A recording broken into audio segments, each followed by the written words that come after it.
All right, so we're going to carry on with chapter 4 today. We're ready for section 4.2.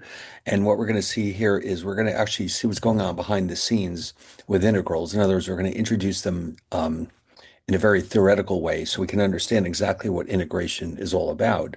We've already seen some rules, but right now we want to understand what exactly does integration mean, and then we'll carry on from there. And we'll eventually return to the rules and we'll look at some more interesting problems. But right now, we want to see what exactly integration is all about. So we'll start out with the concept of area. Now, of course, everybody knows what area means. And it turns out that one of the applications that we can apply integrals to is finding the area between two curves, and this makes things a lot simpler for us. So we'll start by introducing something you may have seen before, which is called summation notation. By the way, I do want to mention one thing here. This may not be happening on your computer, but these slides were written on a PC. And so what starts to happen sometimes is with PowerPoint slides is that if you're switching back and forth between platforms, certain types of information, like symbols especially, can get mangled when you move back and forth. And so if you notice that right here, we have this big L here, which doesn't belong there.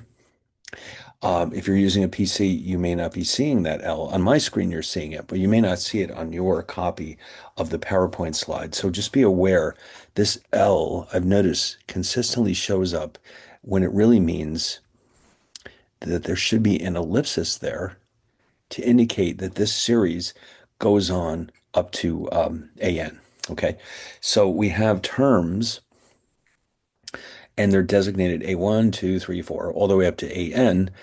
This is the summation operator. You've seen this before, I'm sure. Let's remind ourselves what this is all about. First of all, this is actually the Greek letter sigma. Specifically, it's the uppercase sigma.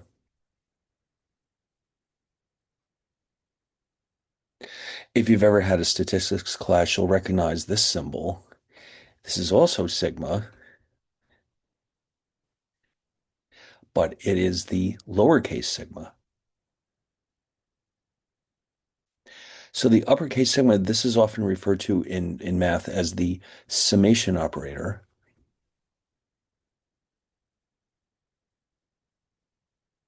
And it is used to tell us that we should add something together.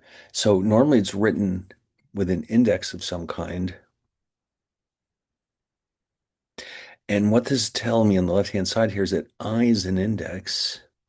And this is how we interpret it to mean it ranges from 1 all the way up to n.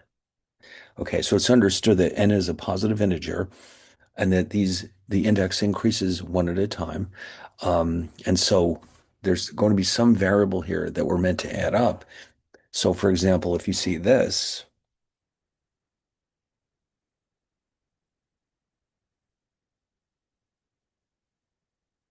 it's shorthand for this.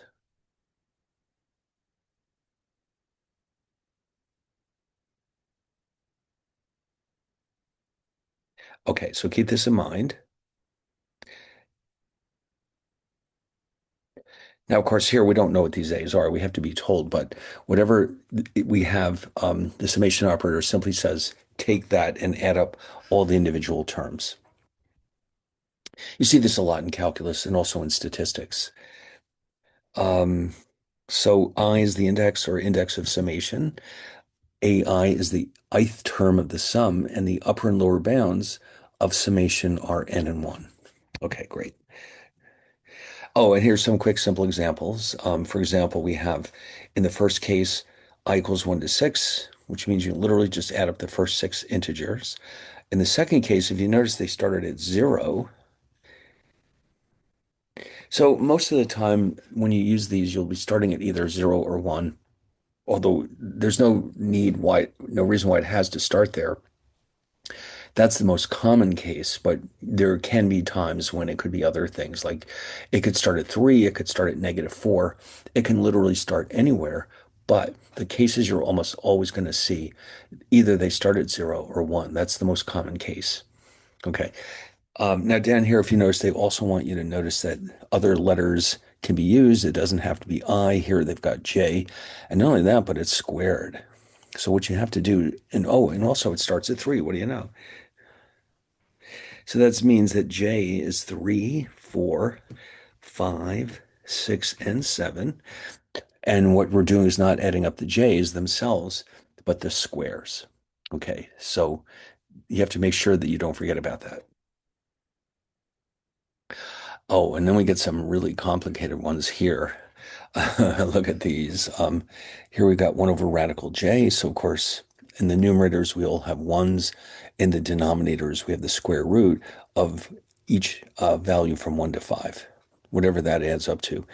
Now, here, n is being treated as a constant. Okay, because that's the upper limit of summation, but the k's themselves um, are where we're making our substitutions. Okay, so in other words, here we have k squared, where k equals 1, 2, all the way up to n. And here, this is where the 3 dots belong. And down here, we're getting a little bit more abstract. We have f of x I delta x. Now, this delta x is a constant. So we have f of x1 delta x plus f of x2 delta x all the way up to n, f of xn times delta x. All right, now why are they mentioning this now? Because we're going to need this notation when we start to talk about the theory behind integrals. All right, and here's a couple of other quick useful properties of the summation operator. K is intended to be a constant here, so this is equivalent to factoring out the K and then just focusing here on the summation. And then, of course, if you have the sum of a sum or a difference, we can break this up into two sums and then either add or subtract as the case may be. Now, here's something interesting. You may not have seen these before. It turns out that some of these formulas can be very helpful in simplifying our results. So what they're showing us here that if you are adding up a series of constants, well, then ultimately all you're doing is multiplying that constant by n. Look at this one. No matter how many terms we have, if we're just adding up all the i's, the sum is n plus 1 over 2. Oh, that's interesting. So let's prove it. Let's try, let's say 5.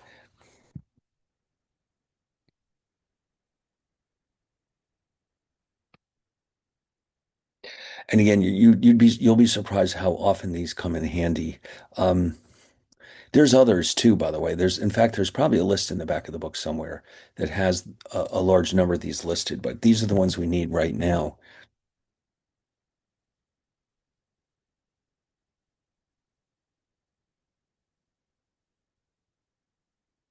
All right, so let's just say that we're interested in this one. And we say, well, all right, well, we have this wonderful little formula.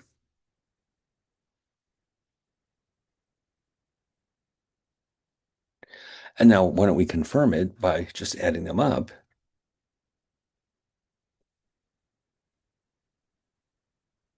And it does, in fact, add up to 15. What do you know?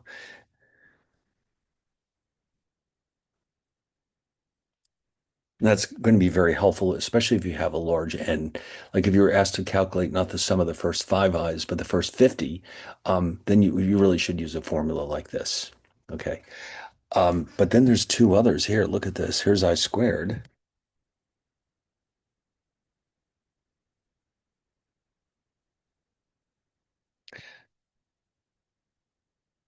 So you have n plus 1 and 2n plus 1 over 6. You might want to make a note of these somewhere, write them down. If you've got a place where you're keeping track of useful formulas, you should probably add this to that list because you never know when we might need these. And then there's one for I cubed.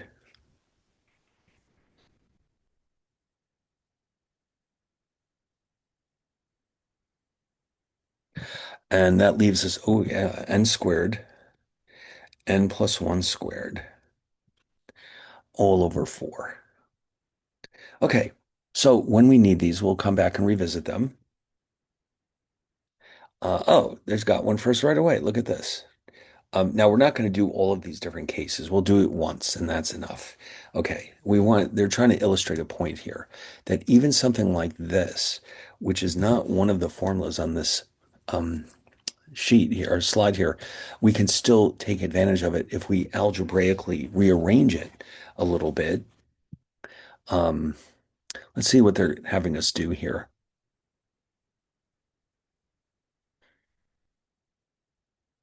Now keep in mind, n squared is a constant.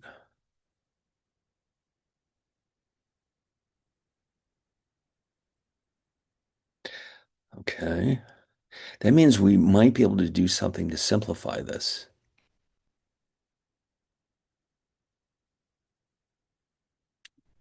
Okay, now there's different ways we could go about this. What they're going to have us do is this.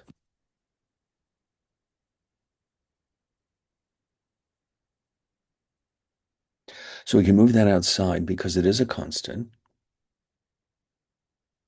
And then they're going to have us break this up. Now, this refers back to this property um, right here, where if you've got a sum like this, you can break it up into two separate sums.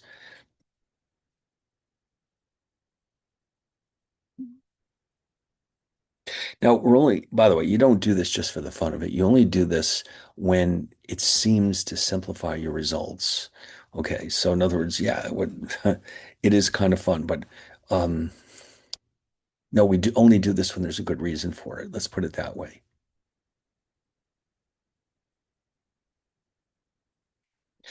Well, look at this. Now all of a sudden we can take advantage of our newfound rules. So remember, the sum of the i's is n plus 1 over 2 right here.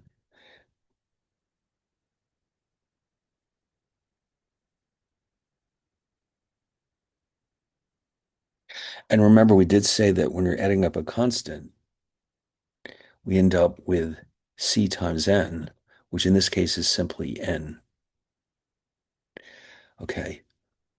And then if you want, you can simplify it a little. I don't know how much we can really reduce this.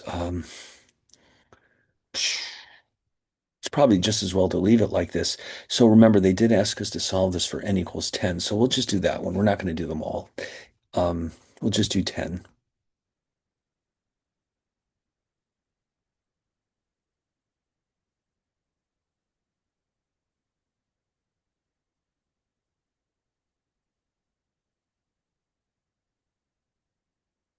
All right. So what does that get us?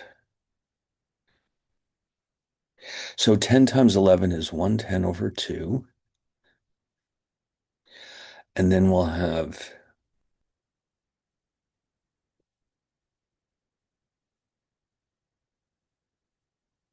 so we'll have 65 over 100.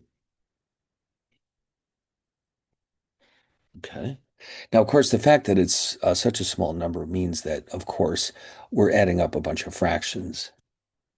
Okay. So don't be so, oh, so what did they do here? Oh, all right. They did simplify it a little. And so, yes, 0.65. So ours is fine. It looks like they went ahead and simplified it just a little bit more than we did, but that's fine. It worked. And that's your final answer. So you can see, you can check the others if you want to. Anyway, here we go. Now we can start to talk about area. Now, this is the important part of this chapter. Um, because like I said, the integral can be interpreted as the area between two curves. All right, so now what they're going to do here is they're going to start by reminding you about some shapes you've run into in the past. Um, remember, triangles have an area of 1/2 base times height, just in case we need these. Then we have some of these other ones, parallelogram. Realistically, based on what we're about to do, you only really need to remember the area of a triangle and a rectangle. We're not going to run into any parallelograms anytime soon, or hexagons or polygons. Okay. So what we're about to do now, it says here, this is dating back to the ancient Greeks. Now, you know that they invented geometry. So anything to do with geometry probably came from the ancient Greeks. And in particular, Archimedes, one of the most famous mathematicians of all time. And so the method that we're about to use is a limiting process in which the area is squeezed between two polygons. All right, so let's see what that means. Um, So basically, what they're telling us is if we wanted to know the area of the circle, um, you're basically trying to squeeze it into a progressively smaller polygon until you get to what you're looking for. But we're going to do something a little bit simpler. Now, here we go. So we've got the function f of x is negative x squared plus 5.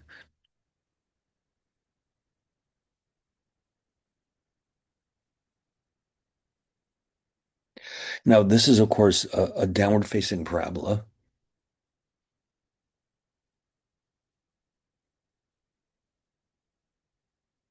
It's going to look something like this. And the intercept right here is the point 0, 0.05. So it looks like they're only interested in this part between 0 and 2.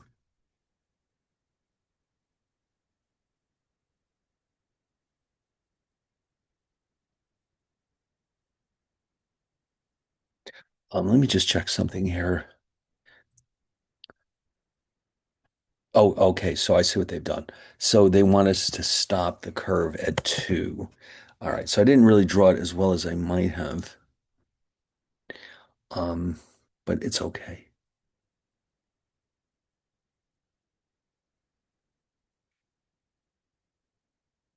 That's what we're looking for, the area under the curve between 0 and 2.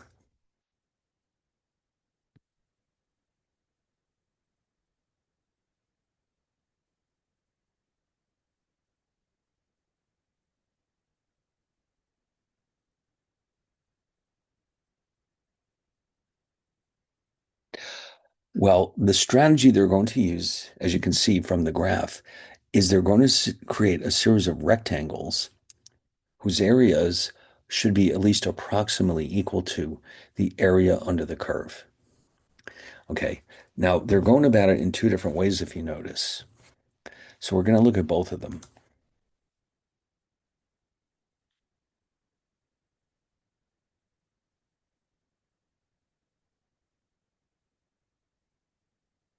Whoops, what is it doing?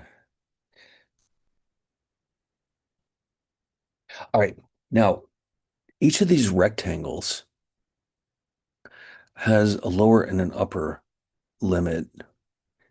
These are referred to as the endpoints.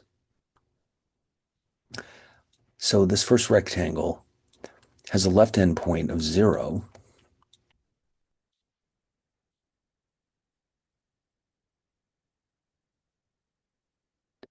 and a right endpoint of 2/5.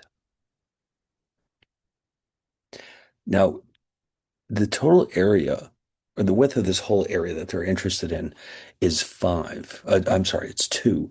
But you notice they've chosen 5 rectangles to estimate this area. That can change later on, but right now we're at 5. So because the width of the entire area of interest is 2 rather, and we have 5 rectangles, that means each rectangle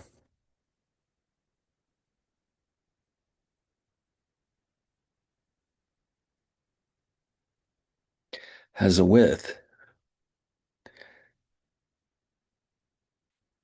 equal to 2 minus 0 over 5, which is 2/5.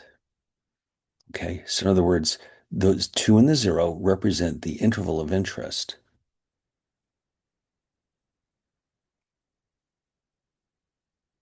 meaning the endpoints are 0 and 2 for the entire interval. And so with 5 rectangles, that implies these endpoints. Each one has to have a width of 2/5 to make it work. And also, if you notice, we're assuming each rectangle has the same width. Now, later on, we'll relax that, but here in this section, the rectangles are assumed to have the same width, which will be designated delta x. Okay. They're going to use delta x to represent the width of each of these rectangles. Now, the heights. That's the interesting part. Now, if you notice, in the left, these rectangles are designed by doing the following. We choose the right endpoint and that we let that touch the curve. And then, of course, that defines the height of this rectangle. So, in other words, um, this rectangle is below the curve, as is this one. The right endpoint is 4/5, and then I draw across to the previous rectangle. That is the height of my rectangle. And so for each of these points, these right endpoints, that is being used to represent or create the height of the rectangle. Okay. And so these rectangles, because they're all underneath the curve, are said to be inscribed, it's called.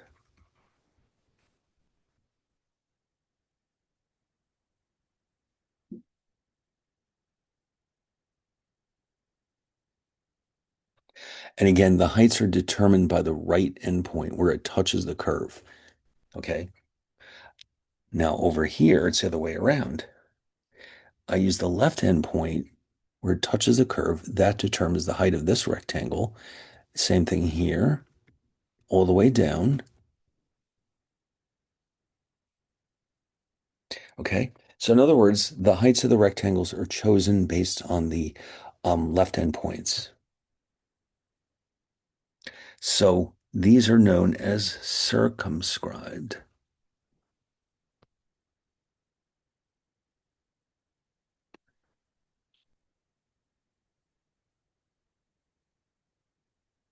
Okay. But the important thing is that the heights here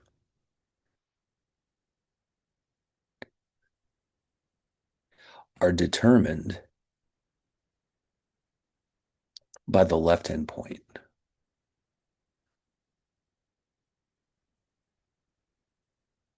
I'm sorry, the right endpoint. I said that backwards. It's the right endpoint. After all that, no, it's the right endpoint. If you look at the graph, you can see that.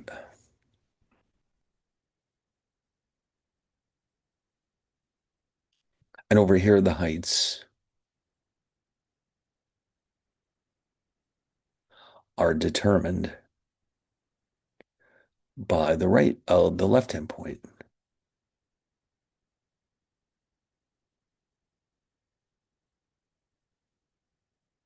All right. And so the final result, though, is that um, the sum of the rectangle areas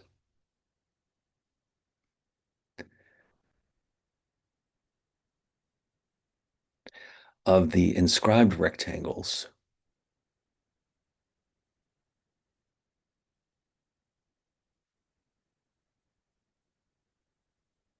is less than the area under the curve,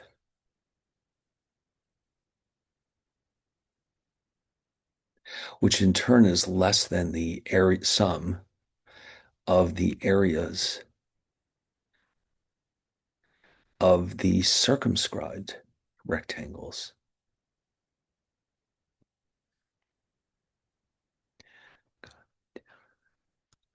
Oops, hold on.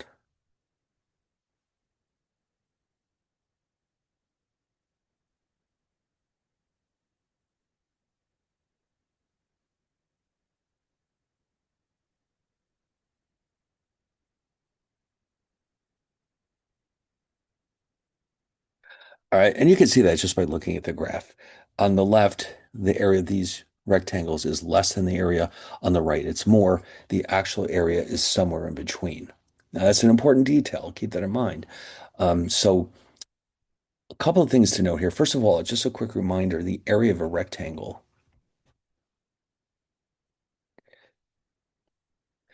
is the base times the height, or the base times the width. Either way.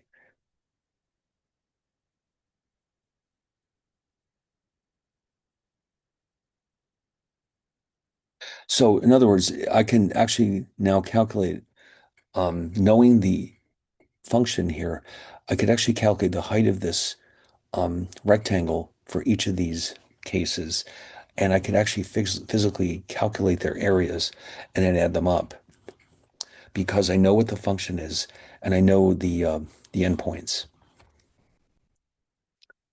I don't know if they're going to ask us to do that or not. Hold on a second. Um, so yeah, so for the first case, those are the endpoints. They always show you left and right, but they want you to find the height of the rectangle from the right. Okay, like we see here, right? The right determines the height of the rectangle. Also, the width of each is 2/5, as you can see. So delta x for each of these cases is 2/5. Now, what they want us to do, oh, they do want us to add them up. Well, I guess, but they want us to do it in a clever way rather than actually doing it directly. Um, here's what they're doing. They're laying it out. So that, see, this is why they brought in the summation signs of symbols before because they want us to use those formulas. So let's indulge them. And what they want us to do is think of these intervals as the right endpoints will be written as 2/5 I. And you can see that that's right because here I is 1, I is 2, I is 3, I is 4, and that simply refers to which rectangle is it. And so the formula for obtaining the right endpoint is to simply multiply 2/5 times I. So the heights of all these rectangles are 2/5 I.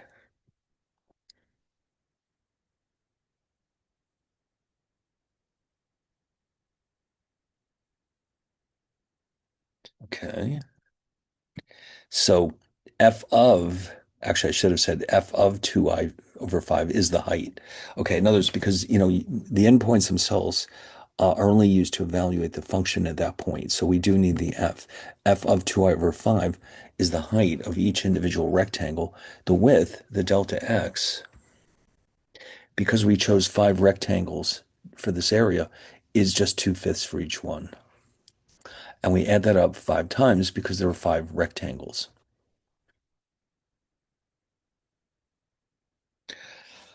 All right, so what have they done here? Oh, all right, of course, because the function itself is negative x squared plus 5. All right. So I'll tell you, why don't we copy this into the notes? It's getting very messy here.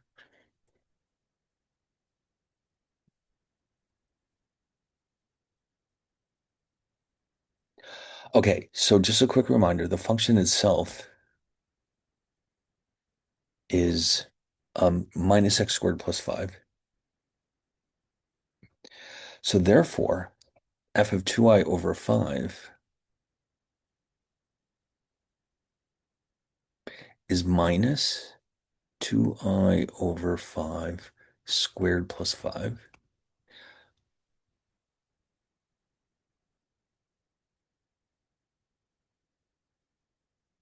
which in turn is the height of the rectangles.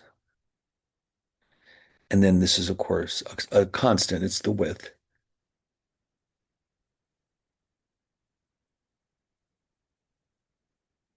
So now they didn't tell us how they got the sum. I mean, we can just plug in the numbers and do it directly, but I think what may happen, might be quicker since we have the formulas anyway.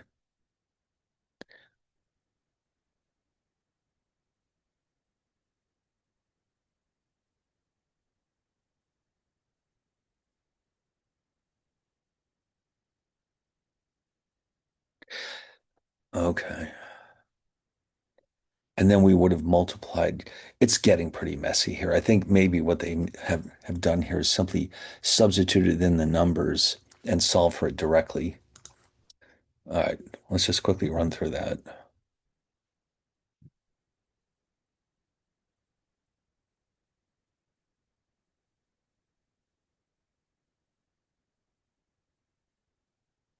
So we start with 1. Oh my God, this is going to be a mess. All right, I'll tell you what, we can take their word for it then. If we do them all, um,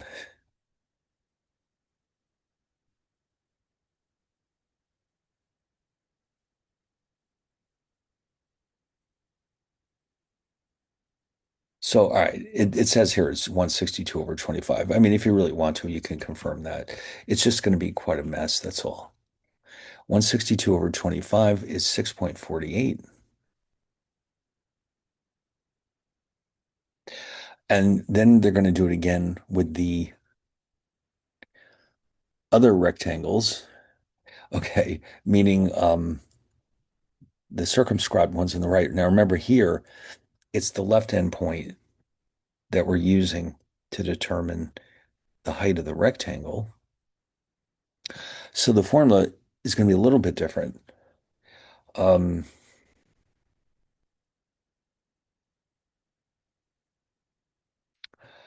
oh yeah, here it is.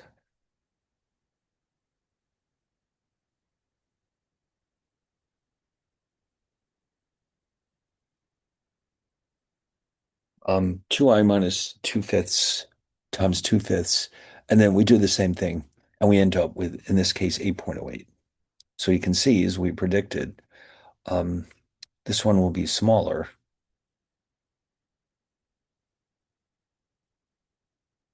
This one will be larger. The actual area is in between somewhere.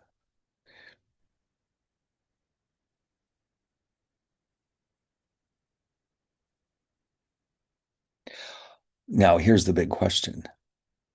What do we do now? Well, the logic behind what's following is this. Um, if the number of rectangles is increased using both methods, the area under the curve, or the area of the rectangles, will be closer to the actual area under the curve. Okay. So it's like, let me see if I can draw a really quick example of this. We'll start with like a ridiculous case.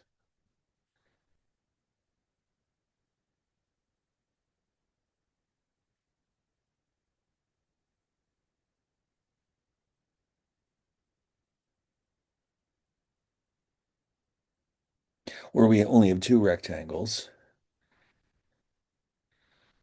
versus, let's say, a lot of rectangles.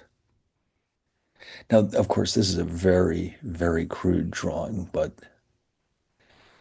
I'm hoping that it will illustrate that having more rectangles should get us closer. Yeah, this is pretty bad, but it illustrates the point that more rectangles means the area should be closer to the actual area under the curve. Okay, that's an important detail. So as the number of rectangles grows,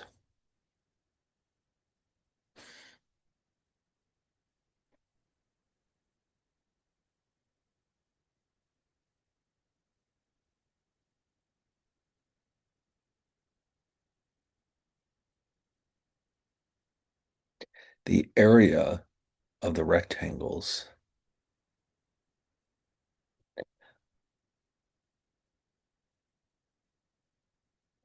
converges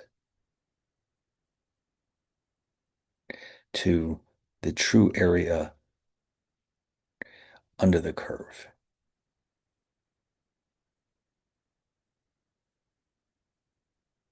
And so we can indicate more rectangles in one of two ways. N is increasing or delta X is decreasing. They both mean the same thing. So what's going to happen here is we're going to take a limit. You'll see very soon. Okay. And that will get us to the result that we need. Okay. Now let's see. Ah, there we go. Just in the nick of time, the limit definition. So here's another function that we want to consider.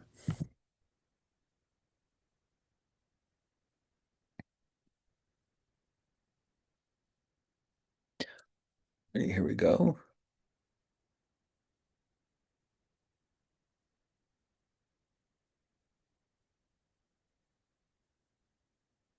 So this is the area of interest.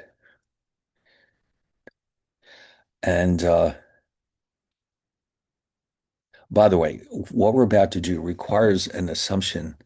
Um, the function is assumed to be. By the way, there's always assumptions with any of these theorems that we're working with, any kind of results that we derived. There's some assumptions that had to be made. It is assumed to be continuous and non-negative too. It doesn't cut underneath it. In other words, no part of this region falls under the x-axis. Later on, we'll see what to do when that is the case, when there is something down there. We have to treat it a little differently. But here, in our very first simplest case, we're assuming that the curve stays completely above the horizontal axis.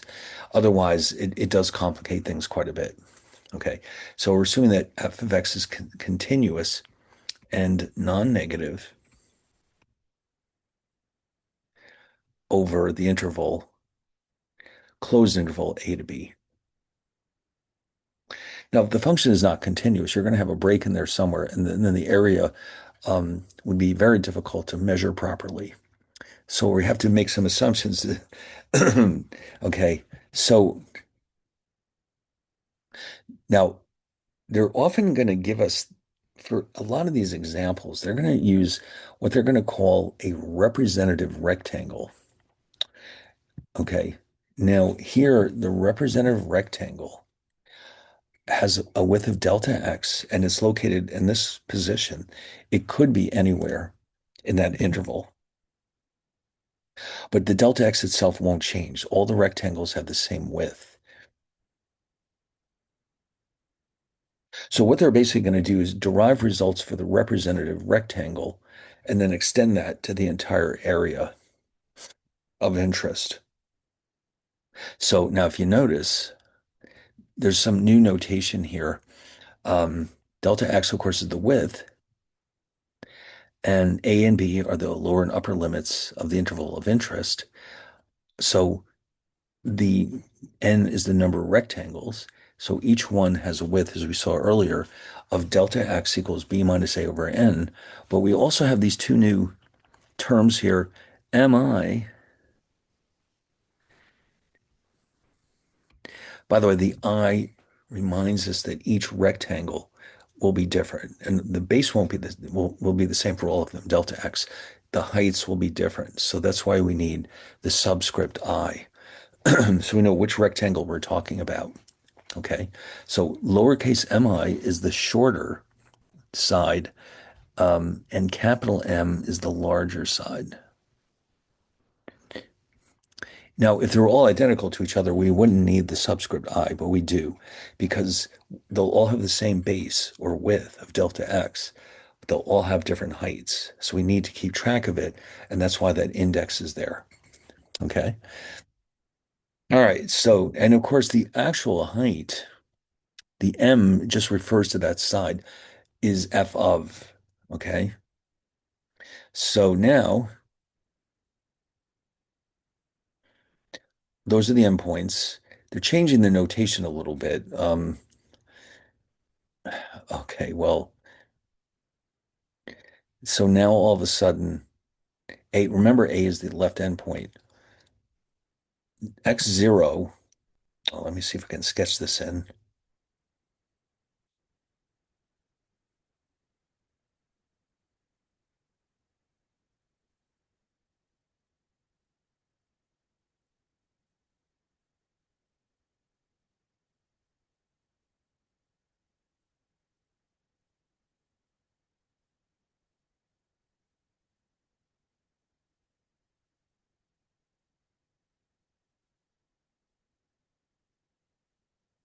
Whoops. Um, X is, oh, what's happening here?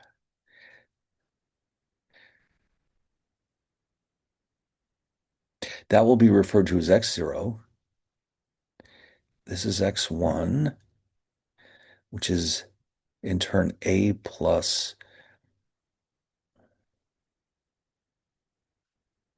1 delta X.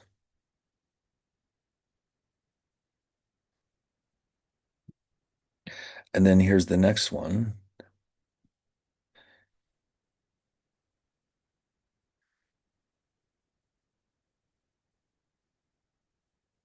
all the way across to the upper limit. Okay. So, they changed the notation on us a little bit. So those X's are the endpoints. And but how are they obtained? Well, they're all obtained. The left endpoint is X0, the right endpoint is Xn, and the rest in between um, come from this formula.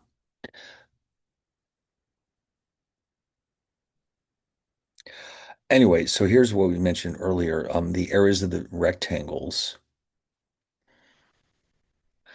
the inscribed way of doing it is smaller than the circumscribed way. And so what you're seeing here in the middle is the area of the representative rectangle.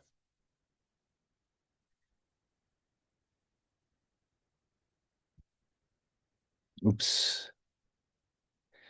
All right. Anyway, don't you worry. This will start to make sense in a couple of minutes when we start pulling it all together.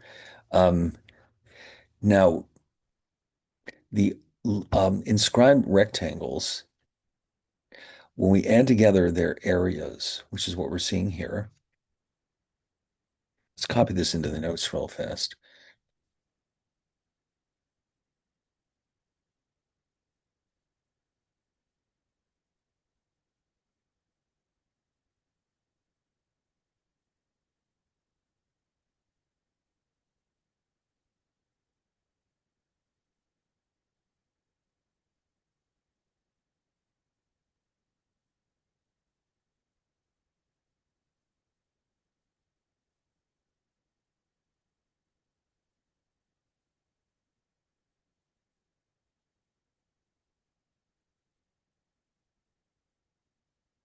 Um, N is the number of rectangles, by the way. N is always the number. It's going to be the same in both cases.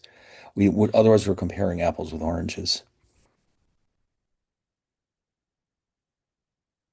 So the lower sum refers to the inscribed rectangles area. The upper sum is the circumscribed rectangles area. And of course, the relationship between them, as we saw earlier.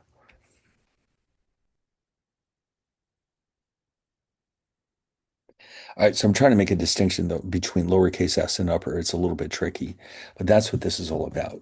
All right, so fine. Now here, with this graph, you've got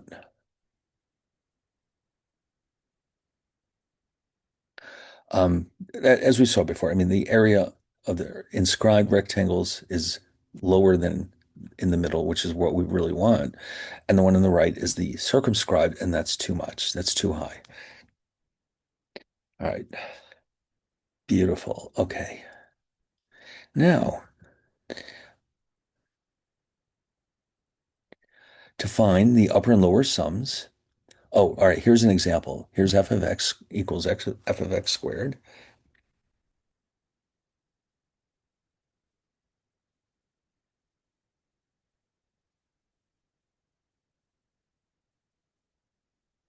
Between 0 and 2. Let me fix this just a little bit.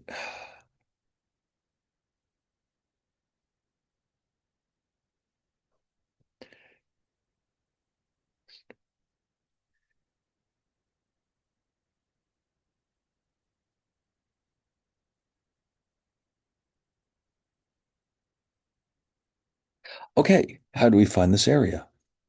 So we'll have, and again, this will depend on how many rectangles we choose.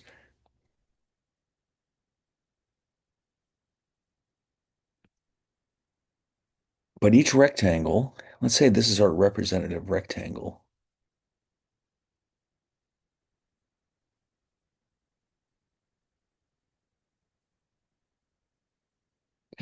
The width is,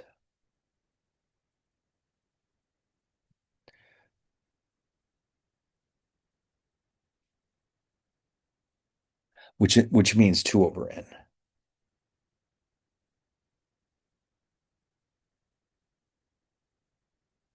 Okay. Now, okay. Oh, they have some nice drawings here. All right, here we go.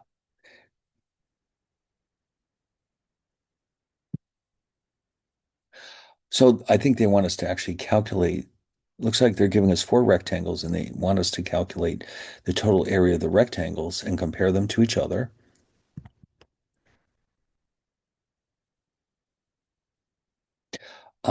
So the left end points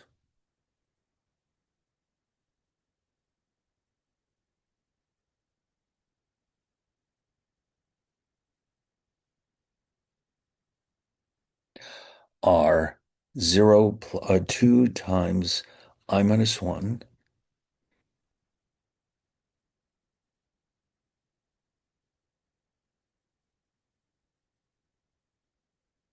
So for example,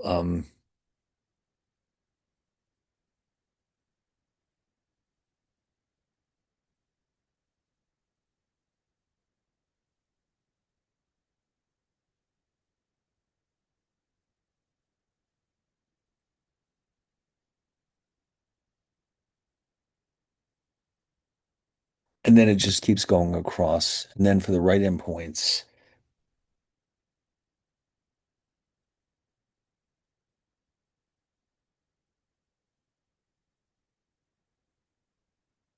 it's 2i over n.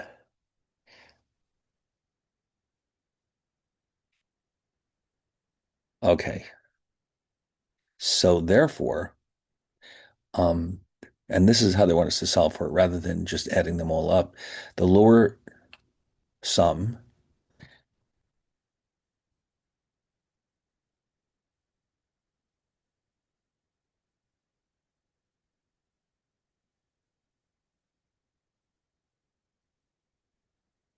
we need the area of the rectangle,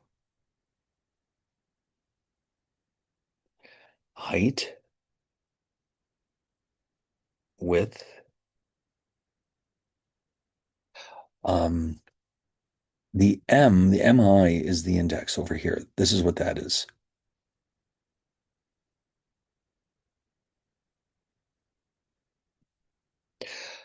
So then we're going to have, and plus remember the function is x squared.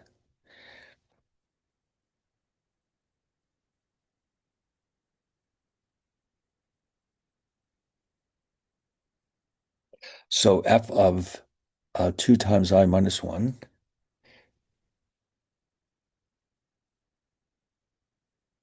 And we just got through proving that delta x is 2 over n.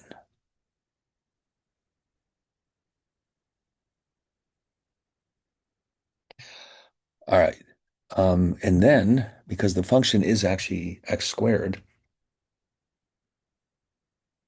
we can rewrite this as,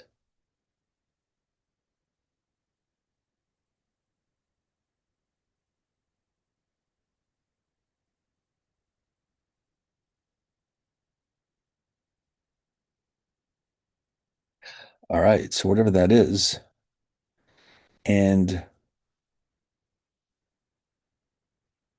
well, it looks like they did some algebra here and they wound up with,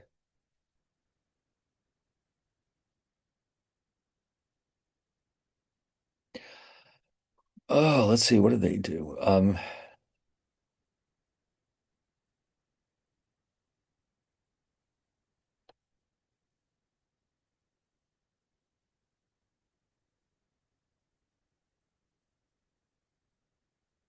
2,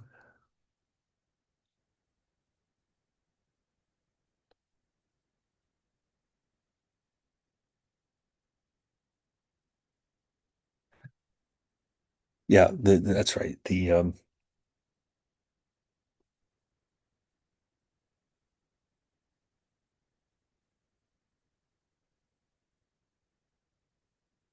You'd multiply that by itself, and then of course you could use FOIL for that.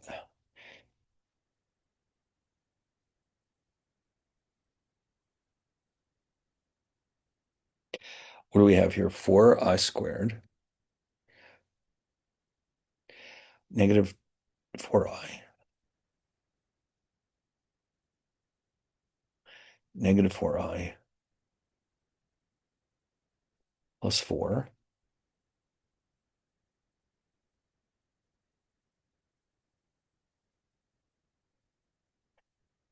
And so then what you're going to have here is this.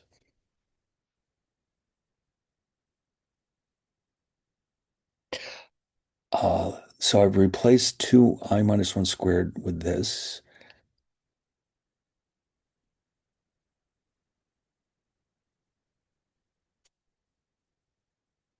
All right, the n squared stays, and then we have 2 over n. All right, anyway, so here's what they did. They rearranged it a bit, and this is what they wound up with. Um, n, I mean, we could fool around with this too, but let's just use the formulas and find out what the actual sum is.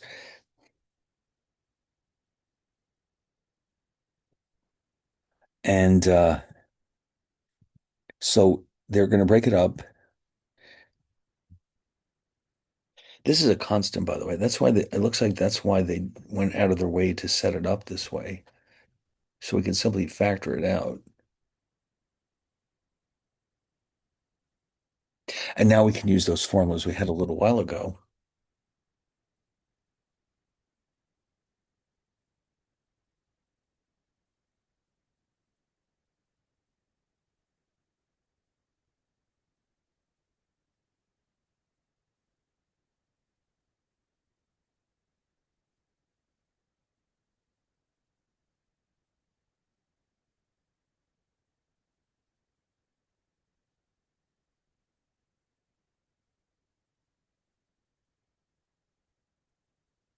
All right.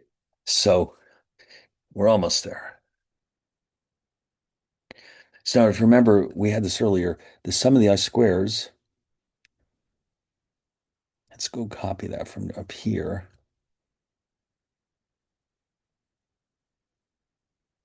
There it is.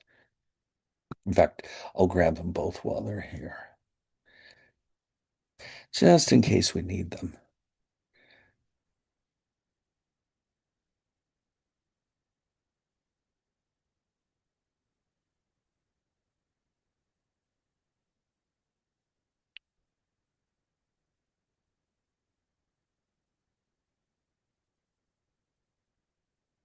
Oh, that's good. Okay. So the I squared is n plus 1,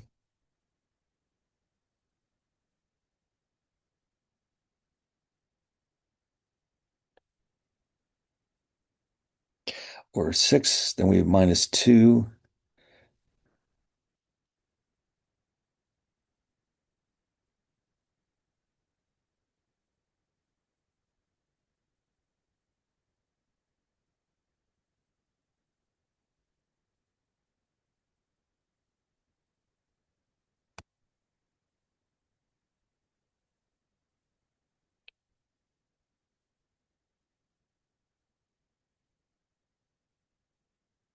All right. Anyway, so again, it's a lot of messy algebra, but when the dust settles, um, we end up here.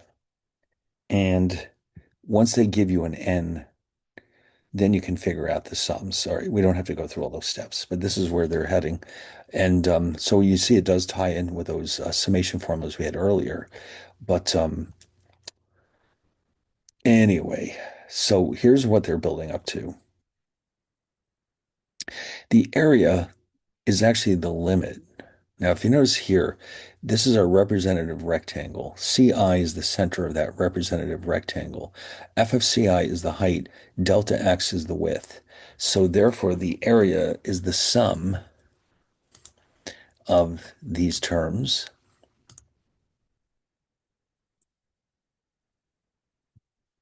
Okay.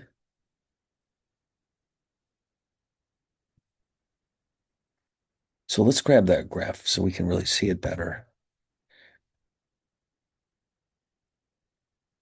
So again, the area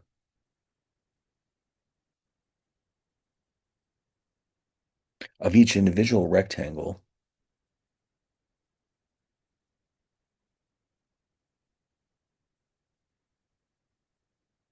so the total area in the curve would be the sum.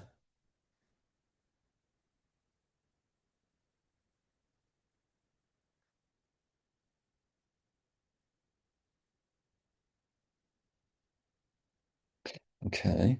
But in order to get it accurate, in other words, we can have any number of rectangles we want. We can have 3, 5, 10, 15. But in order to find the actual area, what we have to do is do this.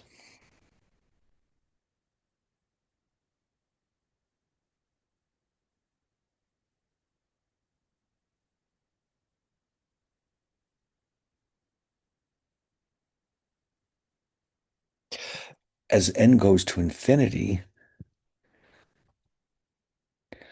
the sum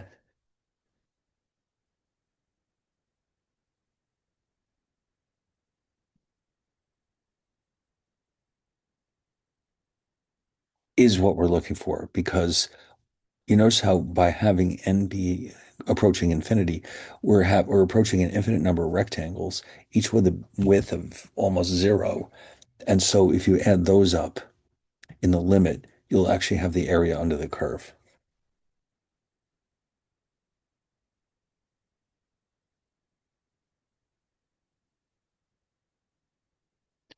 Okay, so in other words, you're basically picking an infinite number of rectangles in order to get to the actual area.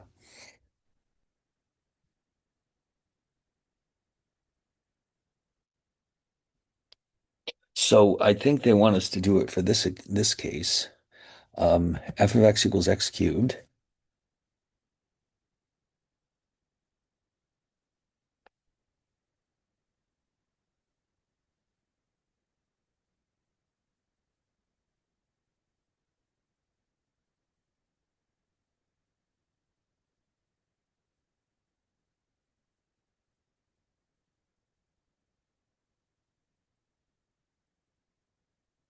Over the interval 0 to 1, it looks like.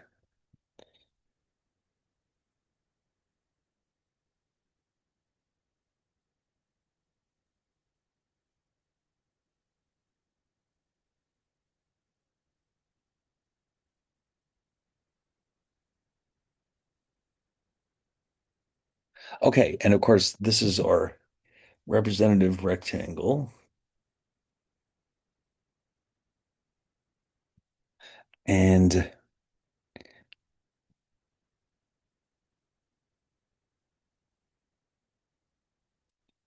so here, oh, I see what they did. Okay, the height, oh, C, don't forget, C is the center of that interval. So by partitioning it into n subintervals,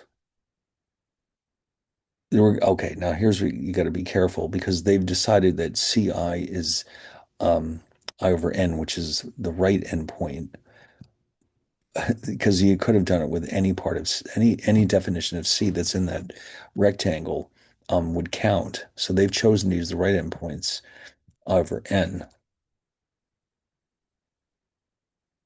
That's an important detail. Otherwise, we might end up doing something different.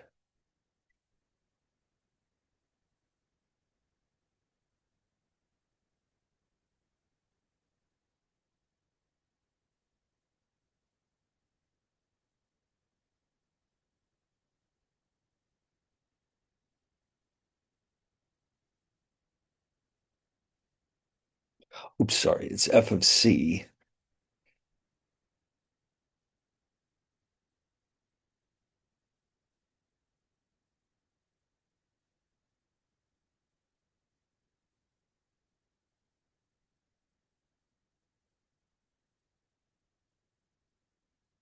So, and delta x will always be B minus A over N. Okay. So we're going to wind up with, um, oh, and B minus A, in this case, A is 0, B is 1. So what we're after here, the area is,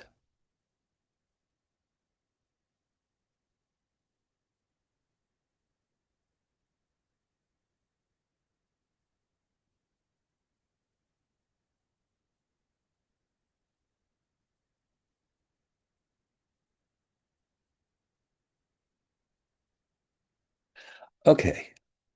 And then we could do a little algebra.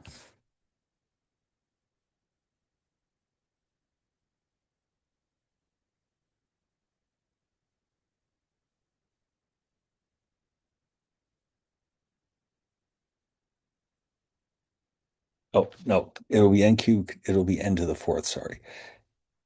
It's n. Hold on. Let me fix this.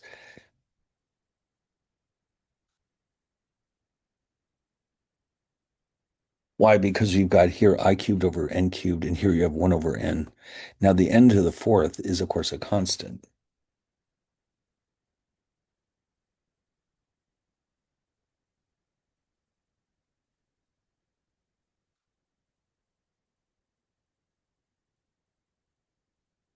And we do have that formula, remember?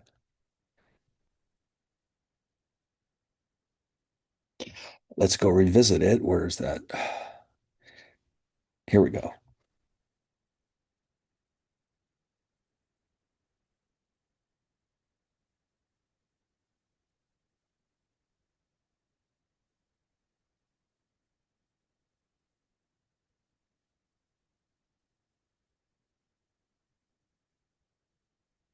So we have,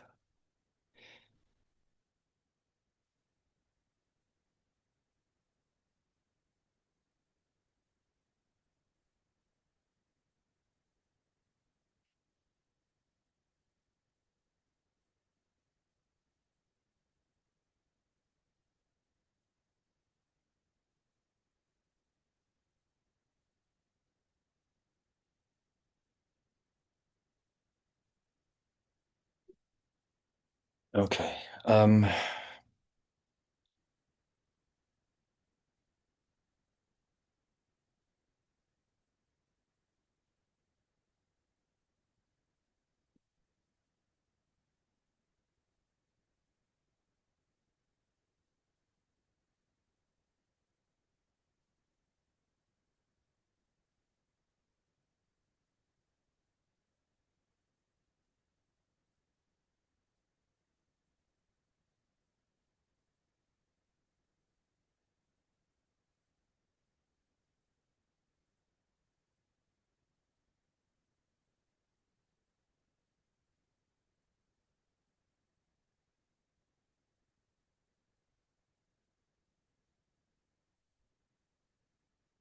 So I guess what they're going to have us do, if you remember the way we can actually divide.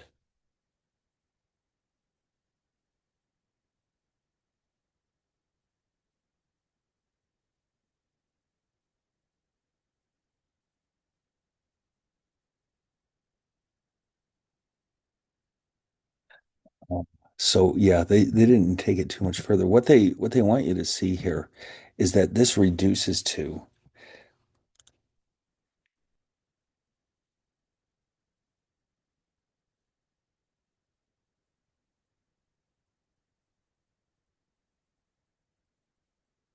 well, actually, I'll tell you, just to be consistent with them, I'll move the 1/4 back inside.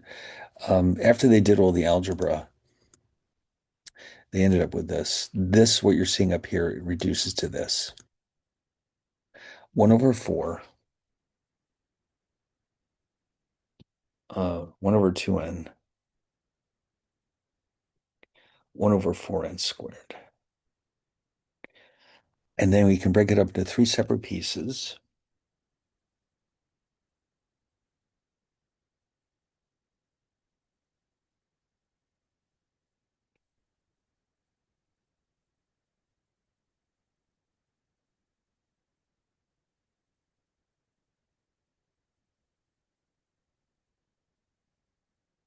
But the thing is, if you remember, we've done some of these before.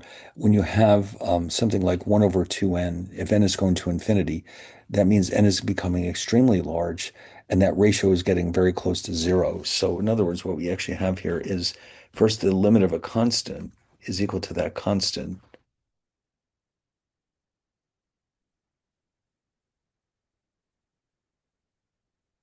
And then these two both go to zero because you've got n, some function of n in the denominator and a constant in the numerator. And that ultimately brings us back to 1/4.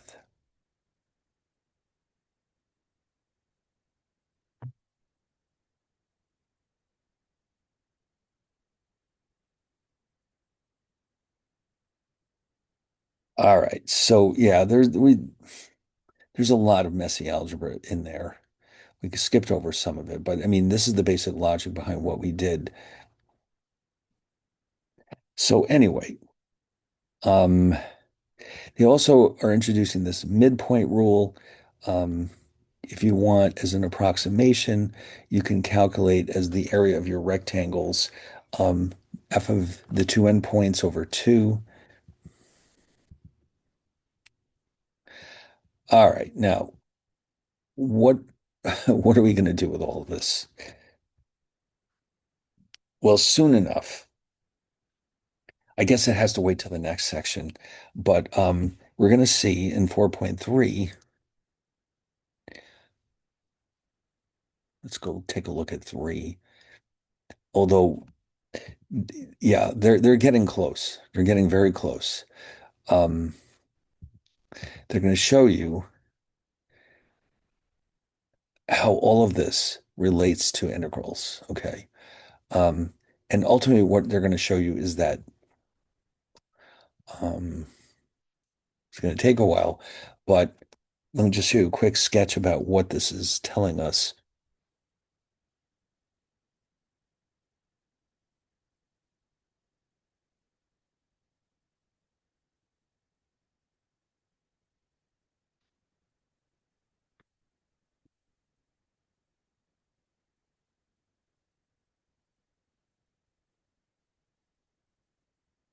The bottom line is this area equals the integral of f of x dx evaluated between 0 and 3.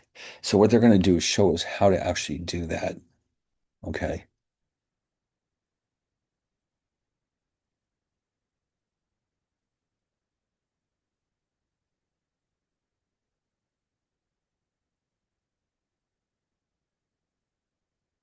So we still don't understand yet exactly how to do this ourselves. They're still showing us the background, but once we get past a few more slides, they'll show us how to calculate integrals and use that to figure out the area under a curve. Okay, so that's what all this has been for, to give you the background to understand why the integral does in fact correspond to an area. Okay, so I guess we can stop this here. The next time we'll look at 4.3 and then a little more theory, and then we can just start learning some new rules. Okay, I think you'll be happy to hear that. And then, so I'll see you then.